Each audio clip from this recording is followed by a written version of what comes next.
Hello বন্ধুরা, তোমরা সবাই কেমন আছো? আমি তো খুব ভালো আছি। আর তাই আজকে আমি চলে এসেছি একটি নতুন ভিডিও নিয়ে তোমাদের সামনে।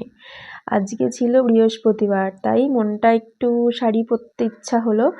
আর অনেকদিন শাড়ি টাড়ি পরিনি, তো তাই একটু শাড়ি পরে হালকা করে একটু সেজে নিয়েছি। তো যাই হোক, চলো ভিডিওটা শুরু করা যাক।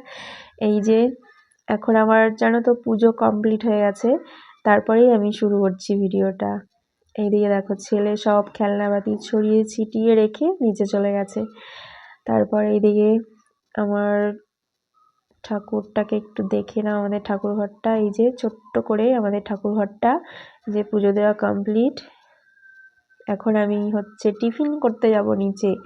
এখন আমি কিছু খাইনি, বৃহস্পতিবার একটু পুজো দিয়ে খেলে ভালো লাগে, পুজো দেওয়ার আগে খেয়ে নিলে ঠিক ভালো লাগে না। তো চলো দেখি নিচে কি হচ্ছে। অবশ্য আমি সকালবেলায় খিচুড়ি করেছিলাম, এখন ওটাই খাবো। আর এই দেখো শাশুড়ি মা রান্না করছে, চা বসিয়েছে, চা খাবে। আর এইদিকে চিংড়ি মাছের মাথা কাঁচা লঙ্কা আর পেঁয়াজ দিয়ে ভেজে রেখেছে, ওটা বাটা হবে, ঠিক আছে। বাটাটা খেতে কিন্তু সেই লাগে। আর এইদিকে কি লাউ দিয়ে ডাল বানিয়েছে। এই যে হচ্ছে আমার সকালের খিচুড়িটা। এটা এখন বেলা বাজে এখন 12টা, আমি এখন এটা খাবো ব্রেকফাস্ট আমার। আজকে একটু খেতে লেট হয়ে গেল। বন্ধুরাই দেখো আমি সকালে টিফিন করে তারপরে একটু হেল্প করে চলে এসেছি একটু চা নিয়ে। আমি খুব একটা চা খাই না, ঠান্ডা লেগেছে, সর্দি, ওই জন্য চাটা খেতে বেশ ভালোই লাগছে।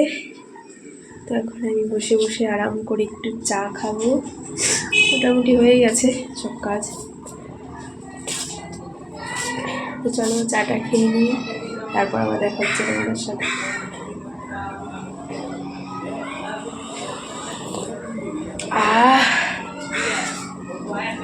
শীতের দিনে চা খেতে এমনি ভালো লাগে না আমার রোজ, কিন্তু কখনো কখনো খেতে খুব ভালো লাগে।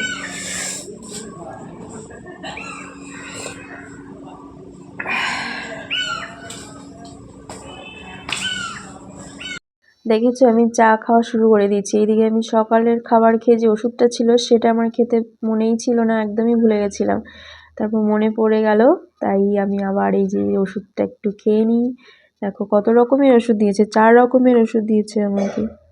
আমার ওষুধ এমনি আমি না খুব একটা খাই না, যখন দেখি যে না খেলে নয় ঠিক তখনই খাই, না হলে ওষুধ খেতে আমার একদম ভালো লাগে না, বিচ্ছিরি। যখন আর পারি না তখন খাই। তো শরীর খারাপ থাকলে তো আর ভালো লাগে না, কোনো কিছুই ভালো লাগে না, না খেতে ভালো লাগে, না ঘুমোনো যায়, ঠান্ডা লেগেছে নাক বন্ধ হয়ে যায়, কাশি হয়, তার থেকে ভালো ভাই ওষুধ খেয়ে নিই। এই দেখো আমাকে কতগুলো ওষুধ দিয়েছে, দেখে নাও, 2 বড় বড় ট্যাবলেট। আমার যে কি মানে দেখলেই জ্বর আসে মনে হয়। তো ফাইনালি আমি খেয়ে নিলাম ওষুধটা।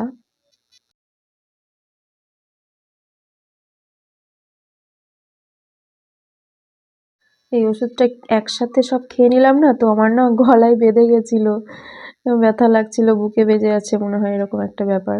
এবার আর একটু বেশি করে জল খেয়ে নিলাম, এবার একটু ঠিক লাগছে। তো একসাথে না খাই, আমি খাই না, শুধু এখন মানে কি মন হলো একসাথে সব খেয়ে নিলাম। আমি একটা একটা করেই খাই এমনিতে। তো যাই হোক, ভেতরে গেছে এটাই অনেক, গলায় বেঁধে নেই। তারপরে জলটা যা ঠান্ডা, চাটা গরম দিয়ে খুব ভালো লাগছে।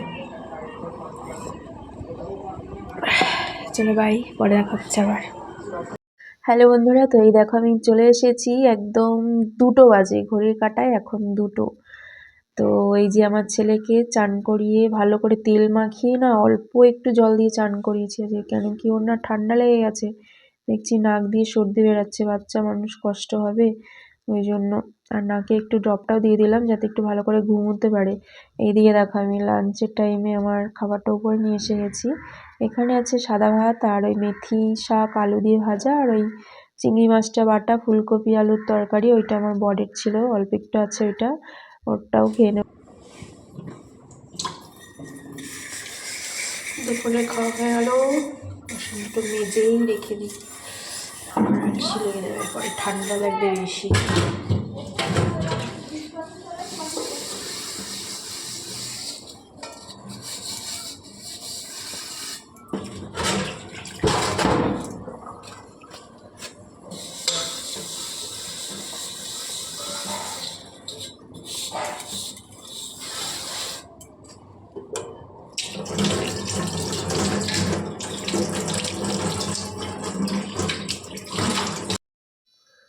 দুপুরবেলায় অতটা ঠান্ডা লাগে না, সকালবেলায় সন্ধ্যেবেলা ট্যাঙ্কির জল যা ঠান্ডা থাকে তখন জল ঘাটলে না হাতটা পুরো কনকন করে।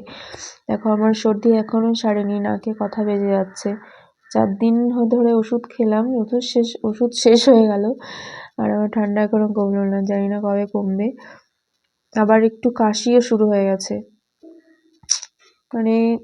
আর এদিকে আজকে থেকে আমার ছেলেরও ঠান্ডা শুরু, ঠান্ডায় একদম কি যে পেয়ে বসেছে আমাদের দুজনকে, 2 দিন বাদে বাদেই হয়। তো আমি এই যে টেবিলটা একটু পুছে নেব খাওয়ার পরে, না হলে পরে আবার ভুলে যাব।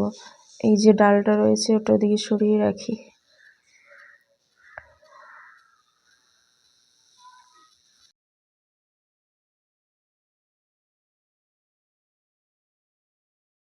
আমাদের যা কাজ এই দুপুরে খাওয়া দাওয়া পর্যন্তই সমাপ্ত। তারপর অনেকটা টাইম পাই, তখন আমি ভিডিওগুলো বানাই, শর্ট বানাই বেশিরভাগ টাইম। কখনো লাইভে আসি, ভিডিও এডিট করার থাকলে করি, যেমন আজকে করব। আর অতটা কাজের চাপ নেই, কারণ কি সকালবেলা রান্না বান্না খাওয়া এটাই আর কি মেন। তারপরে যে চান, নিজেদের যেগুলো কাজ, এমনি খুব একটা এক্সট্রা কাজ নেই আমাদের। তো যার জন্য ভিডিওটা আমি কখনো একটু বানাই, আর যদি অনেক কাজ থাকতো তাহলে কি আর বানাতে পারতাম। এই দুপুরবেলায় খাওয়া দাওয়ার পরেই একটু শান্তি মতো করে বানাতে পারি, আমার ছেলেটা ঘুমালে। তো চলো, আমার বাসন মাজাও কমপ্লিট হয়ে গেল, এবার একটু জল খেয়ে নিই। শীতের জন্য না জলটা আমার খাওয়া হচ্ছে না। আমার একবার কিডনিতে পাথর হয়েছিল জানো তো, তো আমাকে ডক্টর বলেছিল রোজ 4-5 লিটার করে জল খেতে। আমি এখন ভালো আছি বলে খাই না, মানে যখন আমার ব্যথা শুরু হবে তখন আবার জল খাওয়ার ধুম পড়বে। করবো একটু রেস্ট, চলো আর কি। কতদিন পর শাড়ি পরেছি সত্যি। তো ফাইনালি এই যে আমার এখন দুপুরে খাওয়া দাওয়া কমপ্লিট, বাসনও ধোয়া হয়ে গেল, মানে যে থালাটা খেয়েছিলাম সেটাই ধুয়েছি। আর কি, এখন ভিডিওটা এডিট করব। তো চলো আর কথা বাড়াবো না, তোমরা খুব ভালো থেকো, সুস্থ থেকো। আর একটা কথা যেটা আমি বলতে চাই, আমি তো অনেক স্বপ্ন নিয়েই এসেছি ইউটিউবে ভিডিও করতে, ঠিক আছে। তো আমি ভাবতেও পারিনি যে আমার 1000 সাবস্ক্রাইবার পূর্ণ হবে, সেটাও হয়েছে ভগবানের আশীর্বাদে। এবার হচ্ছে জানি না আমি কবে থেকে আমার ওয়াচ টাইমটা কমপ্লিট করতে পারবো। বন্ধুরা, তোমাদের ছাড়া আমি কিছুই না, ঠিক আছে। তোমরা যদি আমাকে ভালোবাসা দাও তাহলে হয়তো একদিন না একদিন আমি নিশ্চয়ই সাকসেস হব। তোমরা প্লিজ আমাকে একটু সাপোর্ট করো, একটু ভালোবাসা দিও। আমি এবার থেকে ভেবেছি যে আমি প্রতিদিন না পারি একদিন পর পর অন্তত লং ভিডিও দেওয়ার চেষ্টা করব। তো তোমরা দেখো প্লিজ, আর দেখে যদি ভালো লাগে তাহলে লাইক কমেন্ট শেয়ার করে দিও, আর সাবস্ক্রাইব তো অবশ্যই করো। এই বোনটার পাশে থেকো, বোন দিদি বন্ধু যা বলবে, এটাই বলার। প্লিজ তোমরা সবাই পাশে থেকো, তোমাদের ছাড়া কিছু না। তোমরা যদি না মানে ভালোবাসা দাও তাহলে আমার কোনোদিনই স্বপ্ন পূর্ণ হবে না। তোমাদের জন্যই হয়তো হবে কোনো দিন, তোমাদের জন্যই যেমন 1000 সাবস্ক্রাইবার পূর্ণ হয়েছে, তো তোমাদের জন্যই আমি স্বপ্ন পূরণ করতে পারবো। চলো সবাই ভালোবাসা দিও please, love you all, tata bye. এখন ভিডিওটা এডিট করে ছাড়বো, তবে তোমরা দেখতে পাবে। চলো বাই।